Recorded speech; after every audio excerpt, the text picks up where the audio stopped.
Hello, good morning guys. आज 26 जानेवारी होती, तर आम्ही आलो होतो कल्याण स्टेशनला. आमची ट्रेन होती त्यासाठी.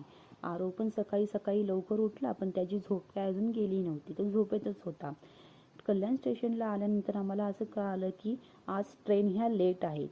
त्यामुळे आम्ही 1.5 तास ट्रेनची वेट केला. त्यानंतर कळालं की ट्रेन ही आमची कॅन्सल झाली आहे. सगळी लोक ट्रेनचा वेट करत होती. कल्याण स्टेशनवर खूप गर्दी झाली होती. काही ट्रेन लेट झाल्या तर काही ट्रेन कॅन्सल झाल्या.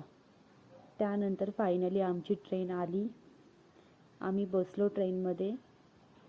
प्रवास खूप छान झाला. एसीचं तिकीट ह्यांनी आम्हाला बुक करून दिलं होतं. आरोची मस्तीचं स्टार्टच होती. त्यानंतर आला आमचा खंडाळा घाट. मग त्यानंतर आम्ही निसर्गाचा आनंद घेतला. मुंबई आणि पुण्याच्या जर्नीमध्ये मला हे खंडाळा आणि लोणावळा स्टेशन खूप आवडतात.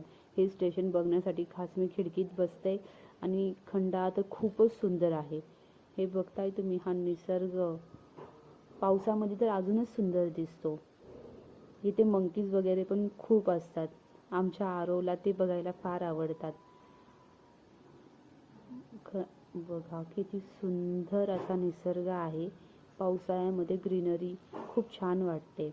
त्यानंतर आलं आता आमचं पुणा स्टेशन. पुणा स्टेशनमध्ये आरो उतरला. त्याचे मामा त्याला घेण्यासाठी आले होते. त्याची मस्ती तर चालूच आहे, तो कधी शांत बसणारच नाही आहे.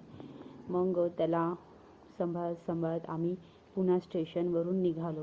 मग त्यानंतर पुढे होतं मेट्रो स्टेशन. मेट्रो स्टेशनला आल्यानंतर आम्ही आधी तिकीट वगैरे काढले. आम्हाला जायचं होतं गरवारे कॉलेजपर्यंत, कारण तिथे त्यांची बाईक पार्क केली होती. मग आम्ही आता मेट्रोचा वेट करत होतो. मेट्रोचा वेट करता करता हे बघा, हे आहे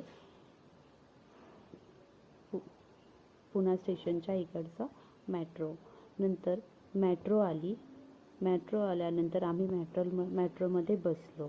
मेट्रोमध्ये बसून आरोला खूप छान वाटलं. त्यानंतर बघा, मेट्रोमधनं पुणे हे किती सुंदर दिसतंय. खूप सुंदर आहे पुणे. आणि मेट्रोमधून पूर्ण पुणे दर्शन झाल्यासारखंच होतं. यावेळी मोठा नदी. त्यानंतर बाईक आम्ही घेतली. आता आम्ही घरी जाण्यासाठी निघालो. ट्रॅफिक तशी भरपूरच होते. आरो बघा मस्ती करून करून दमला, तर बाईकवरच तो झोपी गेला. त्यानंतर आला तो नानीच्या घरी. इथे आल्यानंतर काय त्याचे लाडच लाड आहेत. आता आजी खुश झाली. आता आजी आली त्याच्याजवळ, त्याचा लाड केला. तो शॉक झाला, हा मी कुठे आलो.